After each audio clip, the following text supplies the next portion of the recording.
हाँ भाई स्टूडेंट्स, तो पिछली क्लास के अंदर हम लोगों ने पढ़ा था सरल रेखा की प्रवणता क्या होती है, ये हम लोगों ने देख लिया था।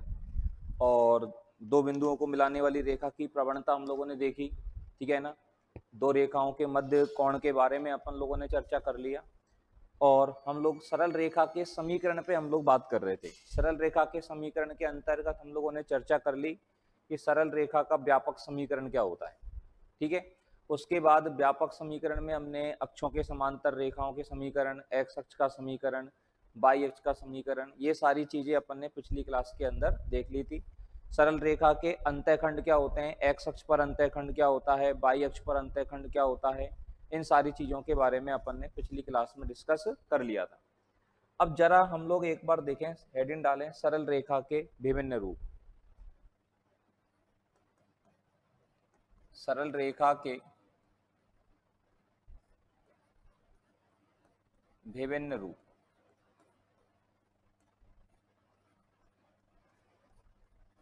सरल रेखा के विभिन्न रूपों में सबसे पहले आता है हमारे पास बिंदु प्रवणता रूप।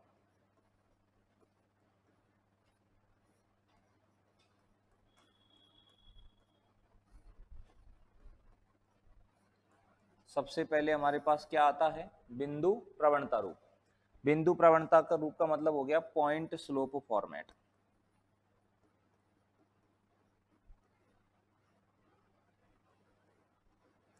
इसको केवल ढाल रूप भी कहा जाता है। ओनली प्रवणता रूप कह दो या ढाल रूप कह दो, बात एक ही है।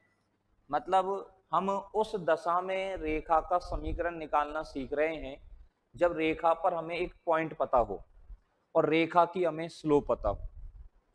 हम उस कंडीशन में रेखा का समीकरण निकालना सीख रहे हैं जब रेखा पर हमें एक क्या पता हो, पॉइंट पता हो। रेखा जिस बिंदु से गुजरती है उस बिंदु के निर्देशांक हमें पता हो और रेखा की प्रवणता हमें पता है, तो रेखा का समीकरण कैसे निकाला जाएगा, जरा इस बात को अपन समझने का प्रयास करते हैं। देखिए, ये हमारे पास एक्स अक्ष और ये हमारे पास क्या है, वाई अक्ष। ये मूल बिंदु हो गया, X O X dash X अक्ष हो गई, Y O Y dash Y अक्ष हो गई। अब यहां पर एक सरल रेखा का समीकरण अपन लोगों को चाहिए। एक स्ट्रेट लाइन है, इस स्ट्रेट लाइन का क्या निकालना चाह रहे हैं अपन, समीकरण। ये स्ट्रेट लाइन एक बिंदु कैपिटल ए से गुजरती है। ये सरल रेखा एक जिस बिंदु से गुजरती है, ये बिंदु है हमारे पास कैपिटल ए, और इस पॉइंट ए के जो कोऑर्डिनेट हैं ये हमारे पास x1 y1 है, ठीक है ना। रेखा का समीकरण निकालने का मतलब होता है स्मॉल x और स्मॉल y में एक ऐसा रिलेशन जिसे इस रेखा का हर पॉइंट क्या करे, सेटिस्फाई करे। स्मॉल x में और स्मॉल y में ऐसा क्या रिलेशन हम बनाएं जिसे इस लाइन का हर पॉइंट क्या करे, सेटिस्फाई, ठीक है ना। तो इस रेखा पर हमने जनरल पॉइंट ले लिया P, जनरल पॉइंट P ले लिया हमने x, y, ठीक है ना। ये अपन ने इस रेखा पर जितने भी पॉइंट है उन सारे पॉइंटों का एक नेता मान लिया, ठीक है ना। अब ये एक्स वाई जिस रिलेशन को फॉलो करेगा इस लाइन पर सारे के सारे पॉइंट उस रिलेशन को सेटिस्फाई करेंगे। हमें इस लाइन की जो स्लोप है वो अपन को दे रखी है m। रेखा की जो प्रवणता है ये अपन को क्या दी गई है, स्मॉल m दी गई है। रेखा की प्रवणता इजिकल टू अपन को दिया गया है m। अब रेखा की प्रवणता m है। अब इस लाइन पर दो पॉइंट हो गए x1, y1 और x, y। और पिछली क्लास में हमने दो बिंदुओं को मिलाने वाली रेखा की प्रवणता पढ़ी है। तो दो बिंदुओं को मिलाने वाली रेखा की प्रवणता m बराबर क्या हो जाएगी, y2 माइनस y1 बटे x2 माइनस x1। यहाँ x1 y1 तो है ही है, x2 y2 का काम कौन कर रहा है, x, y। x2, y2 का काम कौन कर रहा है, x, y। तो y2 माइनस y1, ठीक है ना। तो y माइनस y1 हो गया, y2 का काम कर रहा है y बटे x2 माइनस x1। तो x2 कितना हो गया, x हो गया, माइनस कितना हो गया, x1। तो स्मॉल m इजिकल टू हमारे पास आ गया y माइनस y1 बटे x minus x1। Small m equal to हमारे पास क्या आ गया, y माइनस y1 बटे x माइनस x1।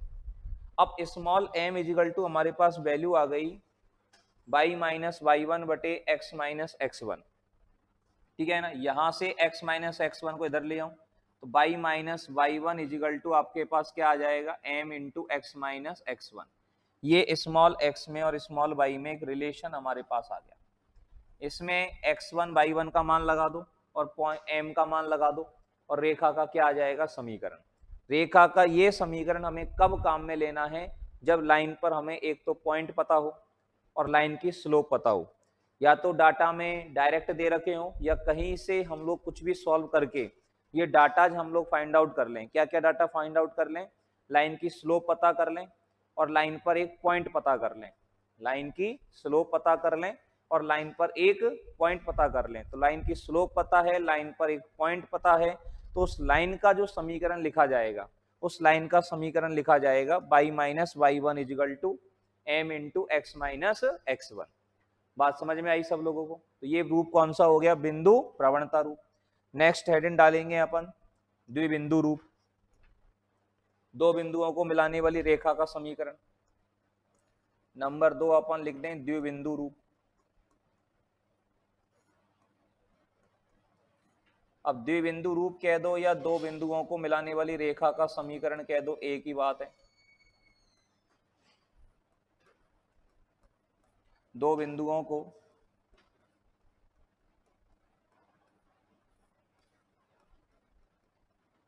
मिलाने वाली रेखा का समीकरण।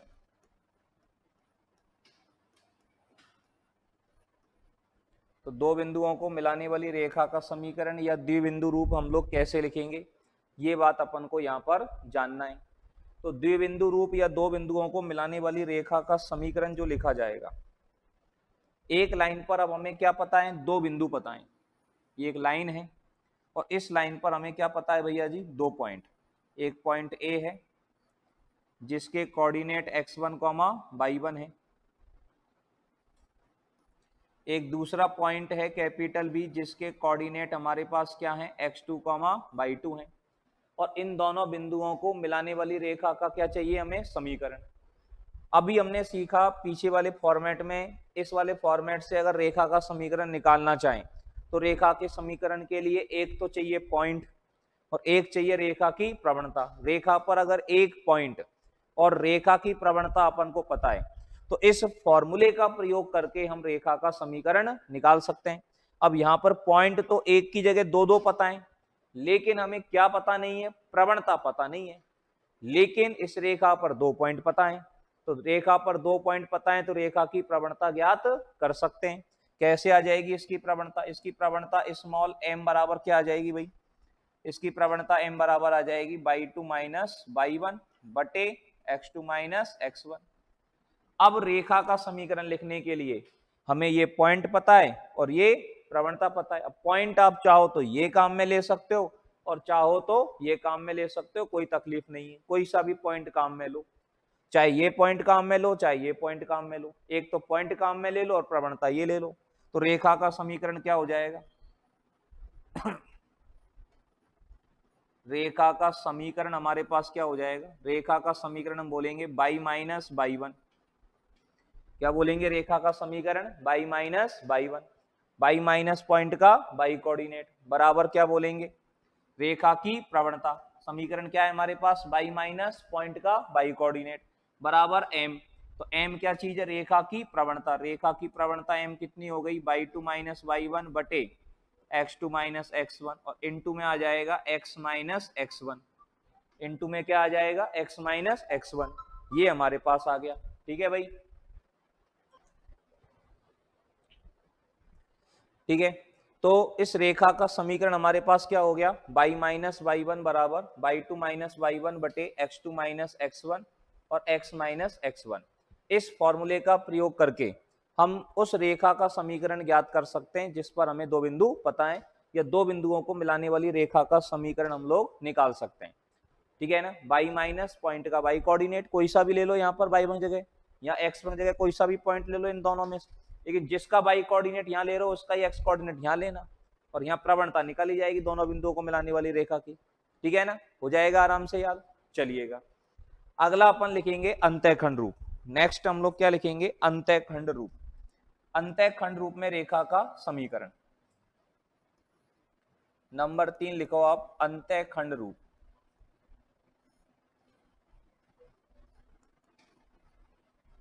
Intercept form.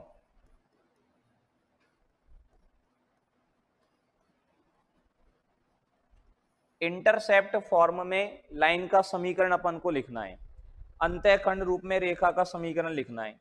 तो अंतःखंड रूप में रेखा का समीकरण कैसे लिखेंगे माय डियर? अंतःखंड रूप का मतलब है कि हमें रेखा का एक्स अक्ष पर अंतःखंड दिया गया है। रेखा का हमें क्या दिया गया है? एक्स अक्ष पर अंतःखंड।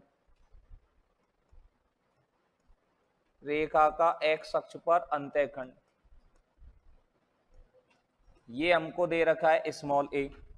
रेखा का बाई अक्ष पर अंतःखंड ये हमको दे रखा है स्मॉल बी। अब लाइन का समीकरण चाहिए साहब। ये हमारे पास एक्स अक्ष हो गई, ये हमारे पास बाई अक्ष हो गई, मूल बिंदु हो गया, ये एक्स ओ एक्स डैश हो गई, और ये हमारे पास बाई ओ बाई डैश हो गई। क्या हो गया हमारे पास? X O X dash Y O Y dash. अब यहां पर करना क्या है माय डियर? यहां पर एक रेखा है, इस रेखा का एक्स अक्ष पर अंतःखंड स्मॉल ए है। पिछली क्लासेज में मैंने आपको अंतःखंडों के बारे में समझाया था कि रेखा का एक्स अक्ष पर अंतःखंड क्या होता है और रेखा का बाई अक्ष पर अंतःखंड क्या होता है। ये हमारे पास पॉइंट कैपिटल ए है मान लीजिए, और ये पॉइंट कैपिटल बी है। कोई भी रेखा एक्स अक्ष को जिस पॉइंट पर काटती है उसकी मूल बिंदु से जो दूरी है, ये जो डिस्टेंस है, ये रेखा का एक्स अक्ष पर अंतःखंड कहलाती है। और कोई भी रेखा बाई अक्ष को जिस बिंदु पर काटती है उसकी मूल बिंदु से दूरी, ये जो दूरी है, ये इस रेखा का बाई अक्ष पर अंतःखंड कहलाती है। ये जो लंबाई है, ये लंबाई रेखा का बाई अक्ष पर अंतःखंड होगी, और ये जो लंबाई है, ये रेखा का एक्स अक्ष पर अंतःखंड होगी। अब ये लंबाई जब स्मॉल ए है, मतलब पॉइंट ए की बाई अक्ष से दूरी ए है, तो पॉइंट ए का एक्स कोऑर्डिनेट ए हो जाएगा, और पॉइंट ए एक्स अक्ष पर है तो इसका बाई कोऑर्डिनेट 0 हो जाएगा। ठीक है ना? सिमिलरली पॉइंट बी बाई अक्ष पर है तो इसका एक्स कोऑर्डिनेट 0 हो जाएगा, और ये एक्स अक्ष से बी दूरी पर है तो इसका बाई कोऑर्डिनेट 0 हो जाएगा। अब मुझे रेखा ए बी का समीकरण चाहिए। तो रेखा ए बी पर अब दो पॉइंट पता है अपन को, एक तो पॉइंट ए कॉमा जीरो, रेखा ए बी जो है वो ए कॉमा जीरो और जीरो कॉमा बी दो बिंदुओं को मिलाने वाली रेखा का समीकरण चाहिए एक तरह से। और दो बिंदुओं को मिलाने वाली रेखा का समीकरण अभी अभी अपन ने सीखा है। Point x1 comma Y one और point x2 comma Y two को मिलाने वाली रेखा का समीकरण क्या होता है बेटा? बाई माइनस बाई वन बराबर Y two minus Y one बटे x2 minus x1 into x minus x1। ठीक है, तो एक पॉइंट तो हो जाएगा x1 बाई वन और एक पॉइंट हो जाएगा x2 बाई टू। ये जो पॉइंट है ये तो क्या हो जाएगा? x1 कॉमा बाई वन, और ये जो पॉइंट है ये क्या हो जाएगा? x2 comma Y to. तो रेखा का समीकरण क्या लिखेंगे अपन? यहां लिखेंगे रेखा का समीकरण क्या आ जाएगा my dear? Y minus Y one, Y one इसको मान लेते हैं x1 बाई वन, तो बाई वन का मान कितना है? 0, बराबर क्या लिखेंगे? Y two minus Y one, Y two minus Y one कितना हो जाएगा? b माइनस 0 बटे x2 minus x1, 0 minus a, और इनटू क्या आ जाएगा? x minus x1। x1 कौन है? x1 बाई वन ये है, तो x1 का मान कौन हो जाएगा? a हो जाएगा। x1 का मान हो गया हमारे पास a, तो कितना हो जाएगा? इसको सॉल्व करें, बाई माइनस 0 मतलब बाई, और ये b अपॉन माइनस a, तो b अपॉन माइनस a को माइनस b अपॉन a लिख सकते हैं, और इनटू में हो जाएगा x माइनस a। ठीक है ना?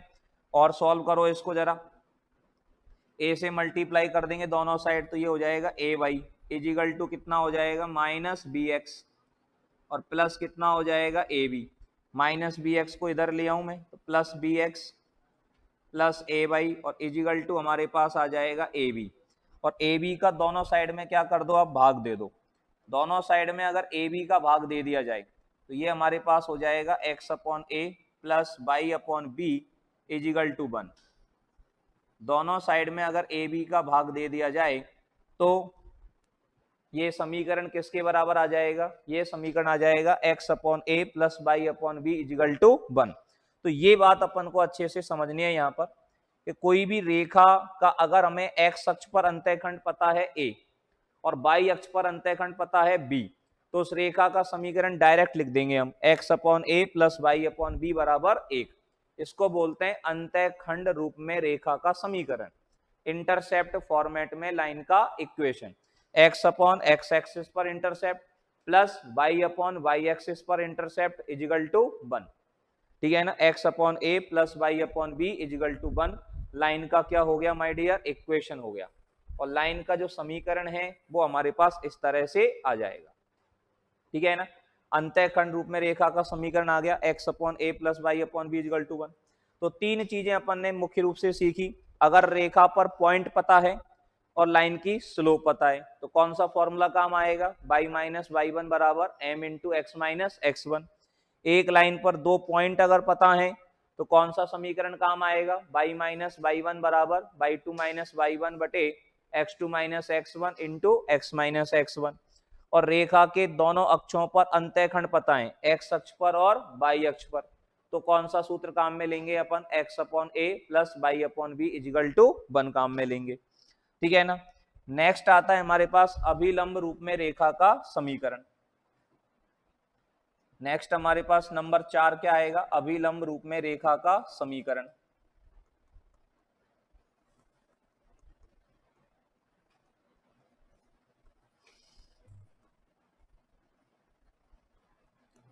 अभिलंब रूप में रेखा का समीकरण।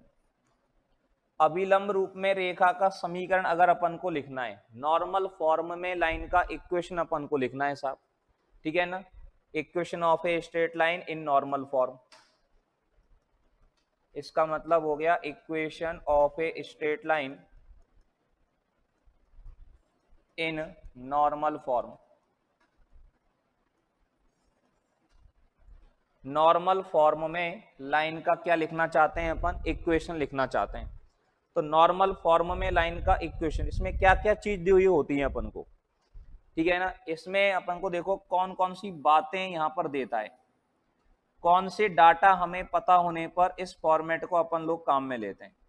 ये मूल बिंदु है, ये हमारे पास एक्स अक्ष है और ये हमारे पास क्या है, वाई अक्ष है। अब मान लीजिए ये हमारे पास एक स्ट्रेट लाइन है, इस स्ट्रेट लाइन का हमें क्या निकालना है, समीकरण निकालना है।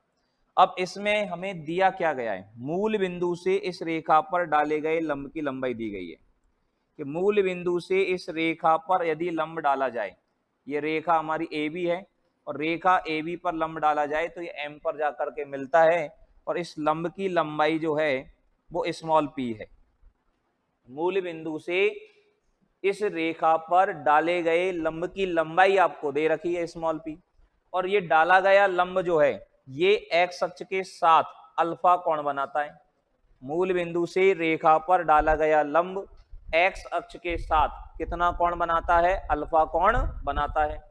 अब माय डियर इस बात को जरा समझना, जब ये यहां पर इस पी को इधर सरका देता हूं या इसको इधर लिख देता हूं, यही ठीक रहेगा, इसकी लंबाई पी है।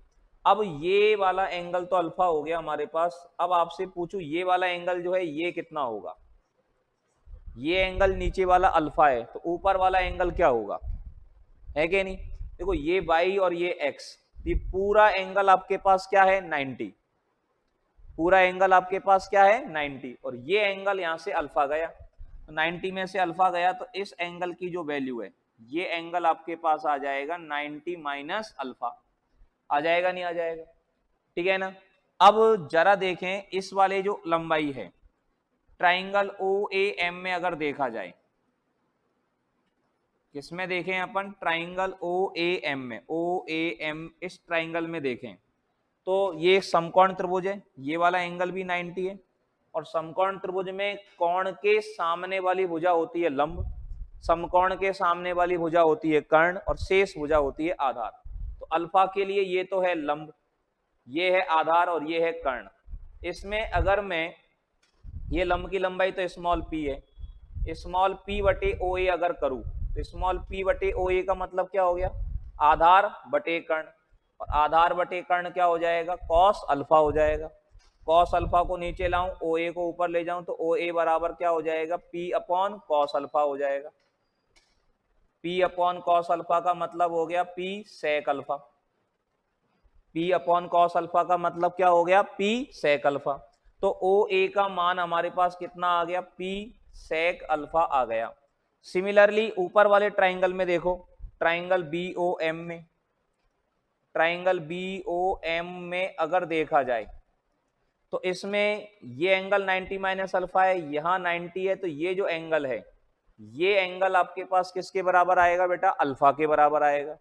और ये एंगल जब अल्फा के बराबर होगा तो यहां पर आप लोग क्या देख पाएंगे, इस एंगल के सामने स्मॉल पी ये किसका काम करेगा? लंब का। और ओ बी जो है ये किसका काम करेगा? कर्ण का। समकोण के सामने है तो लंब बटे कर्ण क्या हो जाएगा? साइन। तो पी बटे ओ बी बराबर क्या हो गया? साइन अल्फा हो गया। साइन को नीचे ले जाएंगे अपन तो यहां से ओ बी का मान आ जाएगा, ओ बी बराबर आ जाएगा पी अपॉन साइन अल्फा। और P अपॉन साइन अल्फा का मतलब हो गया P cosec alpha. P upon sine alpha का मतलब क्या हो गया? P cosec alpha. तो OB बराबर कितना आ गया? OB बराबर आ गया P कॉसेक अल्फा। OB का मान किसके बराबर आ गया प्यारे बच्चों? P कॉसेक अल्फा के बराबर आ गया। ठीक है, मतलब आप लोगों ने यहां पर देखा, क्या चीज आप लोगों ने यहां पर समझी? अब ध्यान से अगर आप लोग समझ रहे हो तो आप लोग देख पा रहे होंगे ये जो लंबाई है ये लंबाई हमारे पास हो गई पी सेक अल्फा। मतलब रेखा का एक्स अक्ष पर अंतःखंड क्या हो गया? P sec alpha. और ये जो लंबाई है ये लंबाई आ गई पी कॉसेक अल्फा। रेखा का बाई अक्ष पर अंतःखंड कितना आ गया? पी कॉसेक अल्फा आ गया। अब जब किसी लाइन का हमें एक्स अक्ष पर अंतःखंड पता है, बाई अक्ष पर अंतःखंड पता है, तो उस रेखा का क्या लिखा जा सकता है? समीकरण लिखा जा सकता है। अंतःखंड रूप में रेखा का समीकरण लिखना सीखा है अभी। किसी रेखा का अगर एक्स अक्ष पर अंतःखंड पता है, बाई अक्ष पर अंतःखंड पता है, तो उस रेखा का समीकरण क्या लिखेंगे? एक्स अपॉन एक्स अक्ष पर अंतःखंड कितना है? P sec alpha, plus Y upon Y अक्ष पर अंतःखंड कितना है? पी कॉसेक अल्फा, और बराबर कितना आ जाएगा? 1।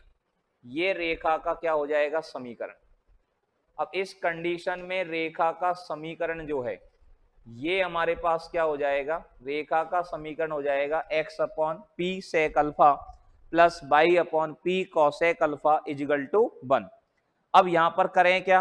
पी से तो गुणा कर दो सबको, पी से सबको मल्टीप्लाई कर देंगे, पी से सबको मल्टीप्लाई कर देंगे तो यहाँ क्या बचेगा? एक्स अपॉन सेक अल्फा, तो अपॉन का सेक अल्फा ऊपर जाकर के कॉस अल्फा हो जाएगा, प्लस बाई अपॉन का कॉसेक अल्फा ऊपर जाकर के साइन अल्फा हो जाएगा, और बराबर में पी। ये रेखा का अभिलंब रूप में समीकरण कहलाता है। ये समीकरण आ गया रेखा का अभिलंब रूप में। मतलब अगर रेखा पर मूल बिंदु से डाले गए लंब की लंबाई स्मॉल पी दे रखी है और उस लंब द्वारा एक्स अक्ष के साथ बनाया गया कोण अल्फा दे रखा है, तो उस रेखा का समीकरण क्या लिखा जाएगा? उस रेखा का समीकरण लिखा जाएगा X cos alpha plus Y sine alpha equal to P. ठीक है, तो यहाँ पर 4 बहुत ही महत्वपूर्ण फॉर्मेट अपन ने देखे। ठीक है, एक बार जल्दी से अपन रिवीजन कर लें कौन कौन से फॉर्मेट अपन ने रेखा के यहाँ पर देखे हैं। ठीक है ना, सबसे पहला फॉर्मेट था हमारे पास बाई माइनस बाई वन बराबर M into X minus X one. रेखा पर अगर एक पॉइंट पता है, रेखा की प्रवणता पता है, रेखा पर अगर क्या पता है? पॉइंट पता है और रेखा की प्रवणता पता है, तो कौन सा सूत्र काम में लोगे? बाई माइनस बाई वन बराबर M into X minus X one काम में लेंगे। रेखा पर 2 बिंदु पता है तो रेखा का समीकरण होगा बाई माइनस बाई वन बराबर Y two minus Y one बटे X two minus X one into X minus X one. रेखा के दोनों अंतःखंड पता है तो रेखा का कौन सा सूत्र काम में आएगा? X upon A plus Y upon B बराबर 1। और चौथा है अभिलंब रूप में रेखा का समीकरण। अब हमें इस रेखा के व्यापक रूप को इनमें चेंज करना भी आना चाहिए। रेखा का जनरल फॉर्मेट में समीकरण अगर हमारे पास है तो उसे इन फॉर्मेट्स के अंदर हमें चेंज करना भी आना चाहिए। ठीक है ना, जरा एक बार उन चीजों को समझते हैं। चेंज करने में 3 चीज मुख्य रूप से है। एक तो प्रवणता, अंतःखंड रूप पढ़ा कि नहीं पढ़ा अपन ने? एक चीज और रह गई अपन की अभी, यहाँ पर एक फॉर्मेट और अपन का अभी छूट गया है, नंबर 5, उसको जरा देखें अपन पहले। ठीक है ना, नंबर 4 हो गया, नंबर 5 लिखो प्रवणता अंतःखंड रूप। प्रवणता अंतःखंड रूप।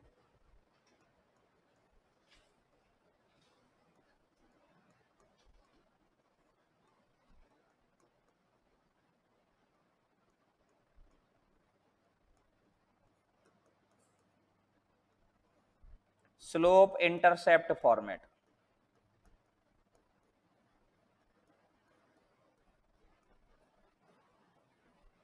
स्लोप इंटरसेप्ट फॉर्मेट का मतलब क्या है?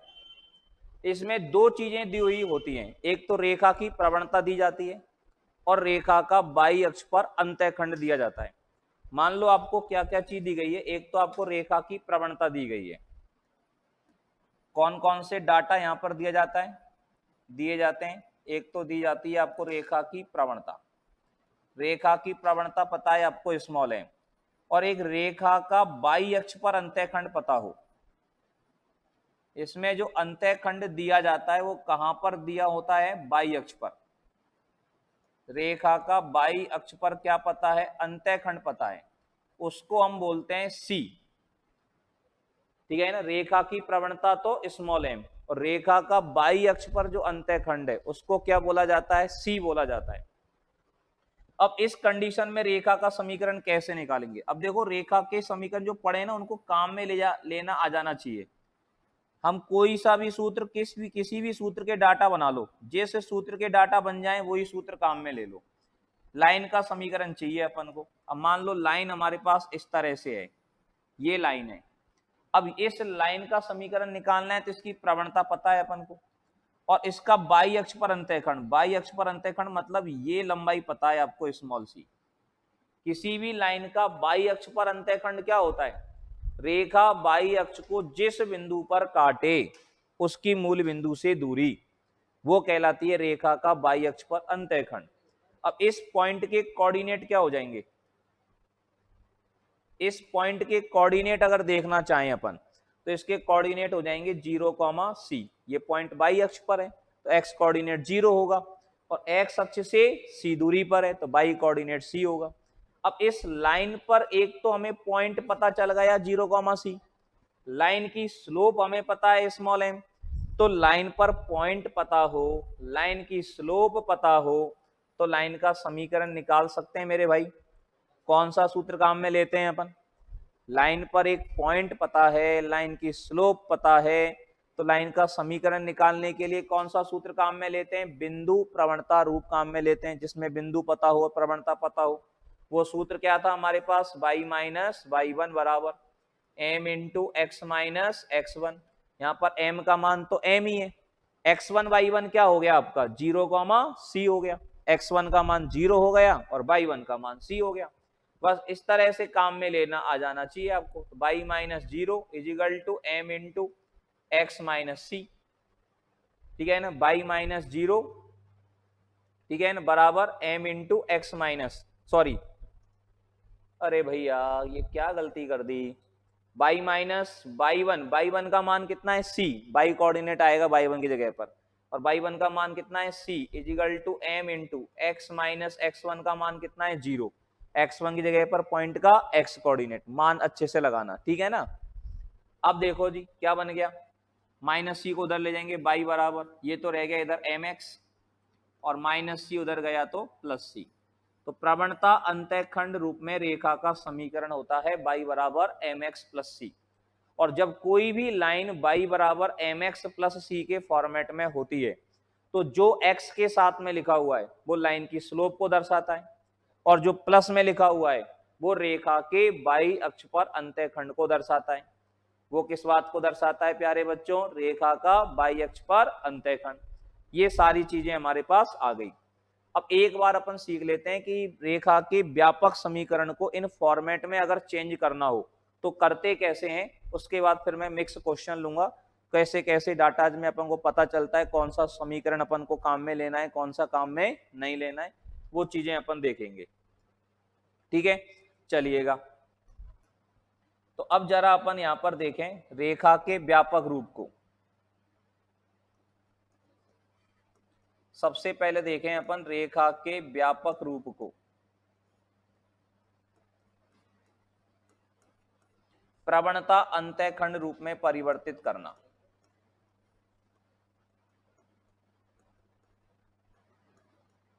प्रवणता अंतःखंड रूप में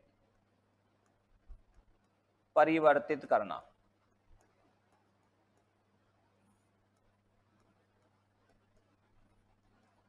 रेखा के व्यापक रूप को यदि प्रवणता अंतःखंड रूप में परिवर्तित करना है तो कैसे करेंगे? रेखा का व्यापक रूप होता क्या है? रेखा का जनरल फॉर्मेट होता है ax plus B Y plus C बराबर 0, और प्रवणता अंतःखंड रूप अभी अभी हमने पढ़ा है, कौन सा होता है, y equal to M X plus C. इस फॉर्मेट में इसको सजाना है।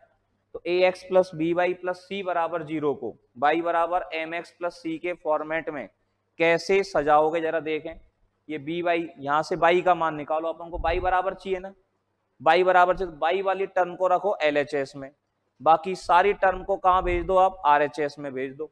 तो क्या आ जाएगा हमारे पास, बी वाई बराबर माइनस ए एक्स माइनस सी आ जाएगा, और b का सम में क्या दे देंगे, भाग दे देंगे। तो y बराबर आ जाएगा minus A upon B, into आ जाएगा x, और माइनस आ जाएगा c अपॉन बी। ठीक है ना। तो ये जो फॉर्मेट हमारा आ गया, ये फॉर्मेट आ गया हमारा प्रवणता अंतःखंड रूप। कौन सा फॉर्मेट आ गया मेरे भाई, प्रवणता अंतःखंड रूप आ गया।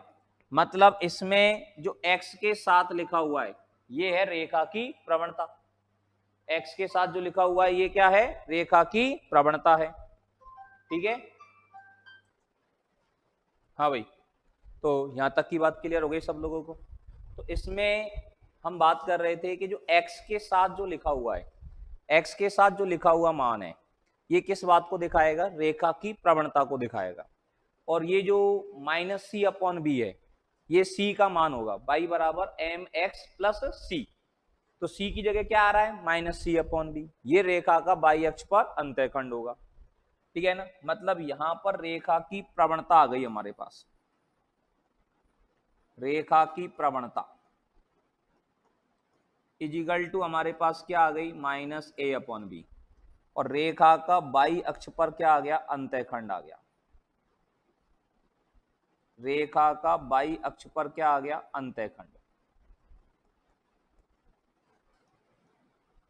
कितना आ गया, माइनस सी अपॉन बी। अब हमें यहां पर दो चीजें महत्वपूर्ण रूप से सीखनी है। एक तो कोई भी व्यापक रूप में रेखा का समीकरण है तो उसका प्रवणता अंतःखंड रूप ऑप्शन में पूछ ले तो हम बना देंगे। एक रेखा के समीकरण से रेखा की प्रवणता कैसे लिखते हैं, और रेखा का बाई अक्ष पर अंतःखंड और एक्स अक्ष पर अंतःखंड कैसे निकाले जाते हैं, ये जरा अपन लोग सीखें। मान लो कोई भी रेखा अपन को दे दी, एक रेखा है हमारे पास A X plus B Y plus C बराबर 0 की प्रवणता जो है, इसकी प्रवणता निकालने का सूत्र सीधा सीधा हमारे पास क्या हो गया, माइनस ए अपॉन बी।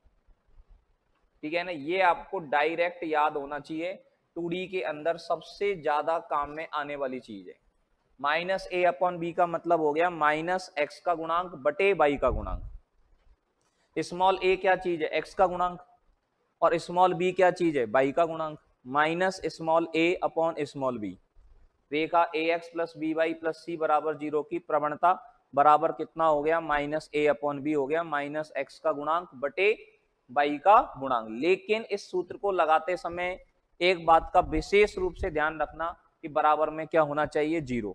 बराबर में अगर 0 नहीं है तो गड़बड़ कर दोगे आप लोग, फिर आपका आंसर गड़बड़ कर जाएगा। मान लीजिए आपसे ये कहा गया, एक समीकरण दे दी आपको, रेखा 2x plus 5 is equal to 3y। इस रेखा की प्रवणता निकालनी है। अब इस रेखा की प्रवणता अगर आपने बराबर में 0 बनाए, जीरो बिना बनाए, जीरो बनाए बनाए के बिना जीरो के, बराबर में 0 बनाने के बिना ही अगर आपने प्रवणता निकाल दी तो गड़बड़ आ जाएगा सूत्र। बराबर में 0 होना जरूरी है। अगर आपने बराबर में 0 नहीं बनाया तो आपकी प्रवणता गलत निकल करके आएगी।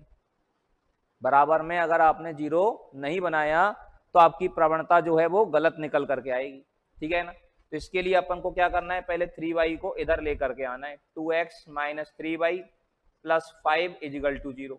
अब इसकी प्रवणता m बराबर लिखनी है, क्या लिखनी है, माइनस x का गुणांक कितना है, 2 बटे y का गुणांक माइनस 3। तो माइनस से माइनस कट जाएगा, कितना हो जाएगा, 2 बटे 3। माइनस से माइनस कैंसिल हो जाएगा और कितना आ जाएगा, 2 बटे 3। तो इस रेखा की जो प्रवणता है, रेखा की प्रवणता m बराबर कितनी आ गई, रेखा की प्रवणता m बराबर आ गई हमारे पास 2/3। सरल रेखा 2x plus 5 is equal to 3y, की जो स्लोप है, इसकी जो प्रवणता है m इजिकल टू, वो हमारे पास कितनी हो गई, 2/3 हो गई। ठीक है ना। दूसरा हमें पता होना चाहिए कि रेखा के अंतःखंड कैसे निकाले जाते हैं। मान लो कोई रेखा का समीकरण आपको दे दिया, एक रेखा का समीकरण है हमारे पास ax plus B Y plus C बराबर 0, और इसका हमें x अक्ष पर क्या निकालना है, अंतःखंड निकालना है। रेखा के समीकरण से अगर रेखा का x अक्ष पर अंतःखंड पता करना है तो कैसे पता करोगे, इसके लिए y का मान क्या लगा दो, आप 0 लगा दो। y बराबर अगर 0 लगा देंगे तो x इजिकल टू कितना आ जाएगा, y का मान अगर यहाँ पर 0 लगा दिया अपन ने, तो y का मान 0 लगा दिया तो ये तो 0 हो गया, ax प्लस सी बराबर 0, तो उससे x बराबर आ जाएगा -c/a। और ये जो x का मान आता है y बराबर 0 लगाने पर जो x की वैल्यू आ रही है, ये किस बात को दिखाएगा, इंटरसेप्ट ऑन x एक्सिस को दिखाएगा, इंटरसेप्ट ऑन x एक्सिस को दिखाएगा ये। तो किसी भी रेखा का x अक्ष पर अगर अंतःखंड निकालना है तो उसमें y का मान क्या लगा दो, 0, तो x की जो वैल्यू आएगी वो x अक्ष पर अंतःखंड होगी। और y अक्ष पर अंतःखंड निकालना है तो x का मान क्या लगा दो, 0 लगा दो, और x का मान 0 लगा दूं और y का मान निकालूं तो y बराबर आएगा -c/b। तो ये जो बराबर में मान आ रहा है ये किस बात को दिखाएगा, ये दिखाएगा इंटरसेप्ट ऑन y एक्सिस को। ये किस बात को दिखाएगा, इंटरसेप्ट ऑन y एक्सिस को दिखाएगा। ठीक है ना।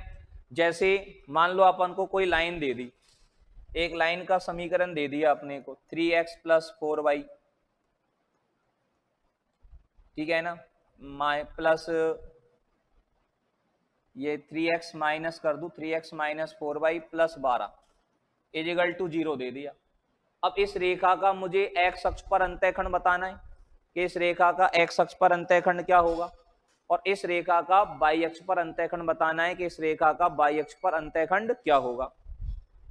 तो इसके लिए क्या करना माय डियर, एक बार तो इसमें y का मान 0 लगा दो, y का मान 0 लगा दो तो x बराबर कितना आएगा, -4 आएगा। तो रेखा का x अक्ष पर अंतःखंड कितना हो गया, -4। Intercept on x axis, intercept on x axis कितना हो जाएगा माय डियर, -4 हो जाएगा। ठीक है ना। और अगर इसमें x का मान 0 लगा दूं, अगर यहाँ x की वैल्यू क्या लगा दी जाए, 0 लगा दी जाए, तो x का मान अगर 0 लगा दें तो -4y प्लस 12 इजिकल टू 0, तो y इजिकल टू कितना आ जाएगा, 3 आ जाएगा प्लस का। x का मान 0 लगा दिया तो -4y प्लस 12 बराबर 0, माइनस के 4y को बराबर में ले गए तो 4y बराबर 12 और 4y बराबर 12 तो y बराबर 3। तो ये इसका y अक्ष पर अंतःखंड कितना हो गया, इंटरसेप्ट ऑन y एक्सिस कितना हो गया my dear, intercept on y axis हो गया इसका 3। ठीक है ना। अब आपसे कहा जाए कि सरल रेखा के व्यापक समीकरण को अंतःखंड रूप में परिवर्तित करो, तो रेखा का समीकरण अगर दे दिया जाए तो रेखा की स्लोप निकाल लेंगे आराम से। सरल रेखा के समीकरण से रेखा का x अक्ष पर अंतःखंड, y अक्ष पर अंतःखंड निकाल लेंगे आराम से, उसमें कहीं कोई आपत्ति नहीं है अपन को। अब अपने को अगर कहा जाए कि सरल रेखा व्यापक समीकरण को अंतःखंड रूप में परिवर्तित करो, व्यापक समीकरण को अंतःखंड रूप में परिवर्तित करो, ये अगर आपसे कहा गया कि व्यापक समीकरण को काय में परिवर्तित करो भैया, अंतःखंड रूप में,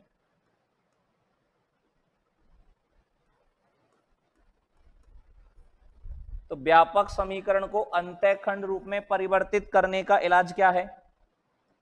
व्यापक समीकरण है हमारे पास ax plus B Y plus C बराबर 0। अंतःखंड रूप में क्या होता है, x upon a plus Y upon B equal to 0। अंतःखंड रूप कौन सा होता है, सरल रेखा का अंतःखंड रूप होता क्या है, x upon a plus Y upon B equal to 1। मतलब x अपॉन में x अक्ष पर अंतःखंड प्लस y अपॉन में y अक्ष पर अंतःखंड। तो इस रेखा का x अक्ष पर अंतःखंड बता सकते हो आप, इस रेखा का y अक्ष पर अंतःखंड बता सकते हो। तो एक तरीका तो यह है कि x का मान 0 लगाया तो y बराबर कितना आया, -c/b। तो बाई अक्ष पर अंतःखंड तो minus C upon A B हो गया। बाई बराबर 0 लगाएंगे तो एक्स बराबर आ जाएगा माइनस सी अपॉन ए। तो एक्स अक्ष पर अंतःखंड कितना हुआ minus C upon A. Y अक्ष पर अंतःखंड क्या हुआ माइनस सी अपॉन बी। तो अंतःखंड रूप क्या हो गया इसका, अंतःखंड रूप क्या हो गया मेरे भाई एक्स अपॉन एक्स अक्ष पर अंतःखंड कितना है minus C upon A plus Y upon Y अक्ष पर अंतःखंड कितना है minus C upon B equal to 1। ये रेखा का अंतःखंड रूप में क्या हो गया परिवर्तन। तरीका नंबर 1 तो हमारे पास ये हो सकता है, अंतःखंड निकालना सीख गए अपन इसलिए। और दूसरे सिस्टमेटिक तरीके से निकालें अपन तो बराबर में अपन देखो एक्स वाई की टर्म एक तरफ चाहिए, कांस्टेंट एक तरफ चाहिए, तो पहले सी को ले जाओ बराबर में, तो ये हो जाएगा ए एक्स प्लस बी वाई बराबर माइनस सी। अब अंतःखंड रूप में बराबर में चाहिए अपने को एक, अंतःखंड रूप में बराबर में अपने को क्या चाहिए एक चाहिए।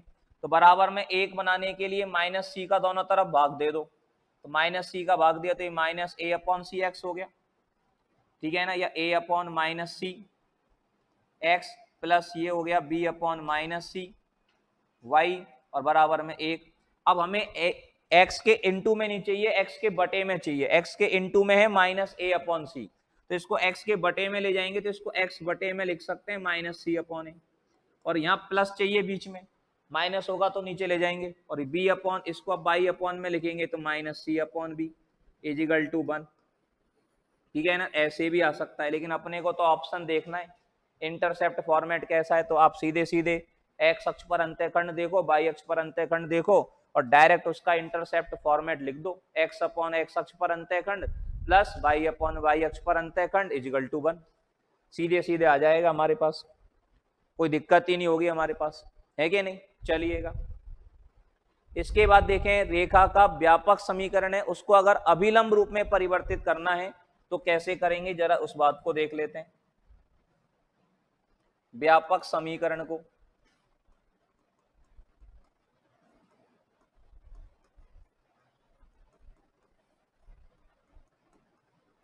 अभिलंब रूप में परिवर्तित करना।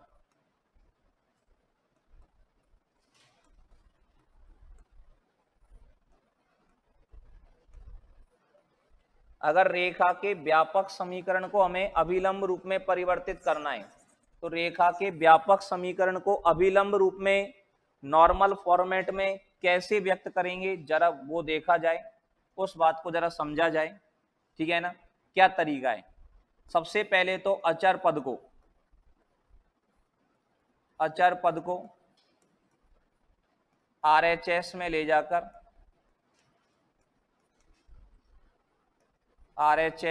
जाकर धनात्मक बनाइए। सबसे पहला काम तो हमें क्या करना है, जो कांस्टेंट टर्म है उस कांस्टेंट टर्म को हम कहां ले जाएंगे आरएचएस में ले जाएंगे, और कांस्टेंट टर्म को आरएचएस में ले जाकर के उसे क्या बनाएंगे अपन लोग पॉजिटिव बनाएंगे। सबसे पहला काम तो हम लोगों को क्या करना है, कांस्टेंट टर्म को आरएचएस में ले जाकर के उसे क्या बनाएंगे पॉजिटिव बनाएंगे, ठीक है ना। नंबर 2 क्या करना है, under root of A square plus B square का क्या देना है भाग, ठीक है ना। फिर under root of A square plus B square का भाग दीजिए, तो ये किस में कन्वर्ट हो जाएगा अभिलंब रूप में परिवर्तित हो जाएगा। कैसे हो जाएगा, जैसे देखो समीकरण है रेखा का व्यापक A X plus B Y plus C बराबर 0। सबसे पहले जो कांस्टेंट है सी, इस कांस्टेंट सी को कहां ले जाओ आप बराबर में और इसको पॉजिटिव बनाओ, तो A X plus B Y equal to क्या हो जाएगा माइनस सी। अब बराबर में अगर ये ऑलरेडी पॉजिटिव होता है तब तो कोई कलेश नहीं है, लेकिन अगर ये बराबर में पॉजिटिव नहीं होता है तो दोनों तरफ किससे गुणा कर दो माइनस से गुणा कर दो, पॉजिटिव हो जाएगा। ये दोनों तरफ माइनस से गुणा करेंगे तो कितना हो जाएगा my dear minus A X minus B Y equal to C. अब भाग देना है अंडर रूट ऑफ एक्स के कॉफिशिएंट का स्क्वायर प्लस वाई के कॉफिशिएंट का स्क्वायर का हमें क्या देना है भाग देना है। अंडर रूट में एक्स के कॉफिशिएंट का स्क्वायर प्लस वाई के कॉफिशिएंट का स्क्वायर का भाग देंगे तो हमारे पास क्या आ जाएगा, ये minus A upon under root of A square plus B square into कितना हो जाएगा एक्स, फिर माइनस बी में भाग देंगे तो minus B upon under root of A square plus B square into कितना हो जाएगा बाई, और बराबर में C upon under root of A square plus B square हो जाएगा। इस तरह से ये हमारे पास आएगा। सही है ना बात? हाँ जी, तो ये हमारे पास आ गया। अब ये जो फॉर्मेट आया है ये हमारा कौन सा रूप हो गया, अभिलंब रूप हो गया। ये हमारे पास कौन सा फॉर्मेट हो गया, नॉर्मल फॉर्म, व्यापक रूप से अभिलंब रूप में परिवर्तित हो गया। इसमें ये जो बराबर में मान आ रहा है ना, ये बराबर में जो मान आ रहा है ये पी के मान को दर्शाएगा। बराबर में जो मान आ रहा है ये किस बात को दिखाएगा, पी के मान को। पी क्या चीज होती है, सरल रेखा पर मूल बिंदु से डाले गए लंब की लंबाई या सरल रेखा की मूल बिंदु से दूरी। तो सरल रेखा A X plus B Y plus C बराबर 0 की मूल बिंदु से दूरी कितनी हो गई, सी upon under root A square plus B square. हालांकि किसी बिंदु से रेखा की दूरी निकालने का कॉन्सेप्ट आगे सीखेंगे अपन, ये काम में नहीं लेंगे, ये तो नॉर्मल फॉर्म अगर तैयार है तो वहां से लिख लेते हैं अपन, बनाया है तो। और ये जो x के साथ में लिखा हुआ है minus A upon under root A square plus B square, ये काय का मान हो जाएगा, कॉस अल्फा का, minus A upon under root of A square plus B square, ये हमारे पास कॉस अल्फा हो गया। और बाई के साथ जो लिखा हुआ है ये हमारे पास साइन अल्फा हो गया। तो साइन अल्फा की वैल्यू कितनी हो गई, minus B upon under root of A square plus B square हो गया। साइन अल्फा का मान हमारे पास क्या हो गया, minus B upon under root A square plus B square हो गया। आ गई बात समझ में सब लोगों को? तो कॉस अल्फा बराबर हमारे पास ये आ गया और माइनस वो साइन अल्फा बराबर हमारे पास ये आ गया। किसी को कोई दिक्कत कोई कलेश हो यहां तक तो बताइए जी, ठीक है ना? अब देखो जी, यहां पर एक एग्जाम्पल से समझते हैं बात को।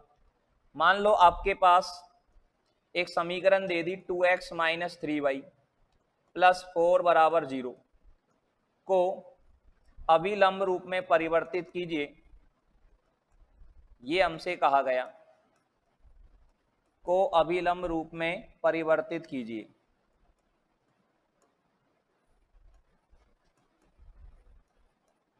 ये हमारे पास एक समीकरण है, 2x माइनस 3y प्लस 4 बराबर 0 हमारे पास एक क्या है, समीकरण। और इस समीकरण को मुझे किस में परिवर्तित करना है, अभिलंब रूप में परिवर्तित करना है मेरे भाई। तो कैसे करूंगा, देखो क्या तरीका बताया मैंने, 2x माइनस 3y, सबसे पहले कांस्टेंट को बराबर में ले जाऊंगा -4। अब बराबर में मान पॉजिटिव नहीं है तो पॉजिटिव बनाने के लिए माइनस से दोनों तरफ क्या करेंगे, गुणा करेंगे। तो ये हो जाएगा -2x plus 3y is equal to 4। अब भाग देंगे किसका, अंडर रूट ऑफ x के गुणांक का वर्ग, x का गुणांक है -2, उसका वर्ग करेंगे तो 4, प्लस y के गुणांक का वर्ग, y का गुणांक कितना है 3, उसका वर्ग कितना हो गया 9, 4 प्लस 9 कितना हो जाएगा 13, रूट 13 का देंगे भाग। रूट 13 का क्या देंगे मेरे भाई, भाग देंगे।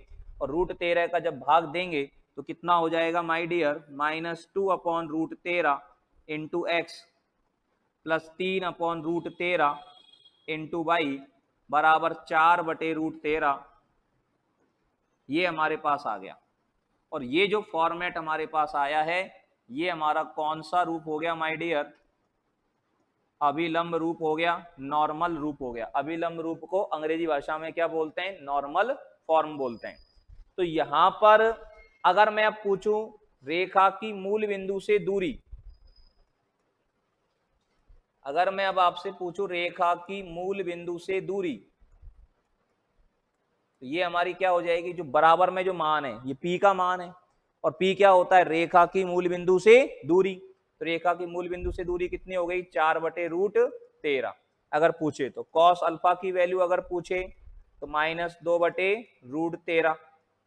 साइन अल्फा का मान अगर पूछे तो 3 बटे रूट 13। और मान अगर ठीक ठीक आ रहे हो तो किसका मान भी बता सकते हैं अपन, अल्फा का मान भी पूछे। अल्फा का मान अगर पूछे तो इससे tan अल्फा निकाल लो, tan अल्फा इजिकल टू कितना आ जाएगा, साइन में इसका भाग देंगे तो -3 बटे 2 और इससे अल्फा इजिकल टू आ जाएगा tan इनवर्स -3 बटे 2। अगर आपसे पूछे सरल रेखा पर मूल बिंदु से डाला गया लंब x अक्ष से कितना कोण बनाता है, ये रेखा की प्रवणता वाला एंगल नहीं है, ये रेखा की प्रवणता वाला एंगल नहीं है माय डियर, ये है रेखा पर मूल बिंदु से डाला गया लंब एक्स अक्ष से जो कोण बनाता है उस कोण का मान यहां पर निकल करके आया है अल्फा का मान tan इनवर्स -3/2। समझ में आ गई बात। तो ये मैंने अभी आपको डिस्कस करे रेखा के विभिन्न रूपों में समीकरण, ठीक है ना, कैसे कैसे होते हैं, कैसे कैसे इन चीजों को अपन लोग निकालते हैं, ठीक है ना। अब इनके कुछ क्वेश्चंस अपन लोग यहाँ पर देखते हैं, कैसे कैसे प्रश्नों के अंदर इनका दुरुपयोग होता है, उन चीजों को थोड़ा सा अपन देखते हैं। कुछ क्वेश्चंस में आप लोगों को यहाँ पर करवाता हूँ, ठीक है ना। यहाँ उन चीजों का अपन लोग समझने का प्रयास करते हैं एक बार अपन लोग, ठीक है ना। क्या ये कहना चाह रहा है, उन क्वेश्चनों को अपन देखें एक बार भैया जी।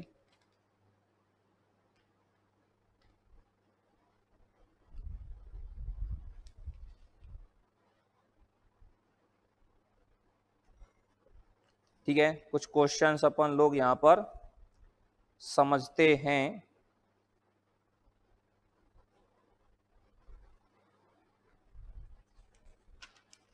कहाँ गया क्वेश्चन मेरे भाई।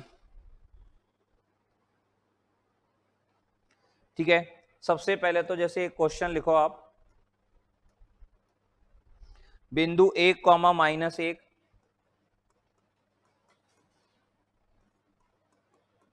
बिंदु 1, -1 व 3, 5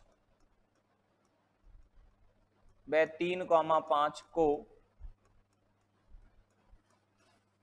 जोड़ने वाली रेखा का समीकरण है।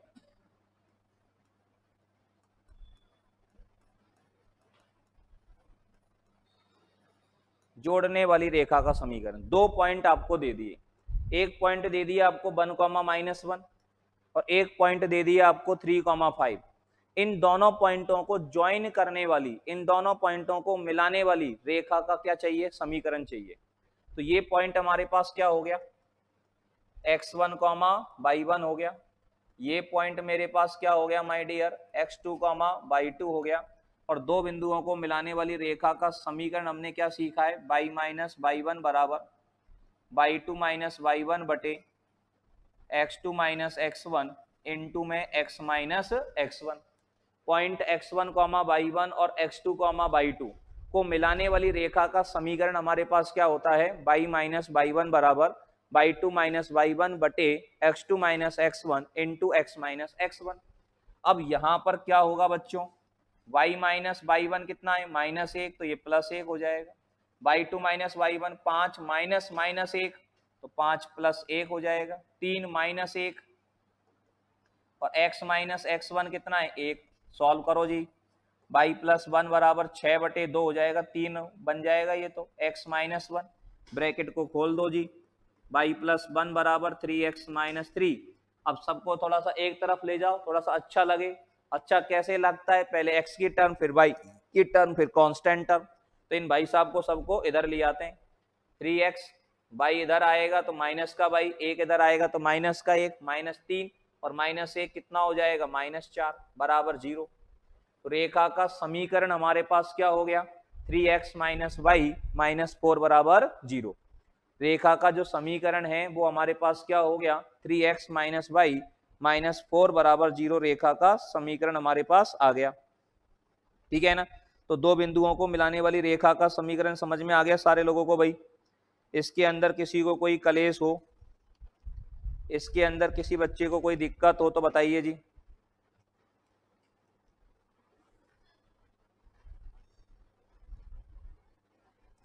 यहां तक किसी बच्चे को किसी तरह की कोई दिक्कत परेशानी अगर है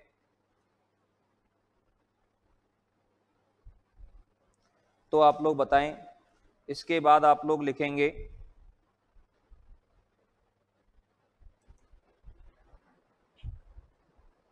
हाँ भाई, चलिए तो एक और क्वेश्चन देखें यहाँ पर। और एक क्वेश्चन अब आपके पास इस प्रकार से है, अगला क्वेश्चन जो है वो आपसे क्या कह रहा है, एक रेखा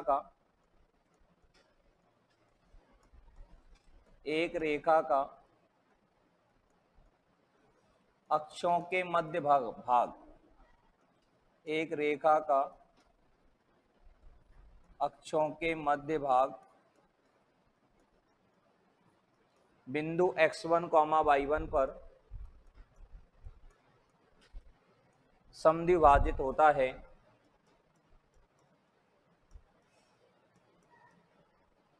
समद्विभाजित होता है तो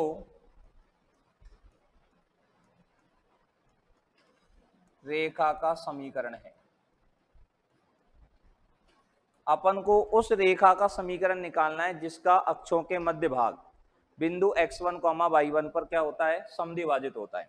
तो कैसे अपन इसको ज्ञात करेंगे, जरा इस बात को अपन समझने का प्रयास करते हैं। ये हमारे पास x एक्सिस हो गई, ये हमारे पास y एक्सिस हो गई, ये ओरिजिन हो गया, this is x axis and this is y axis.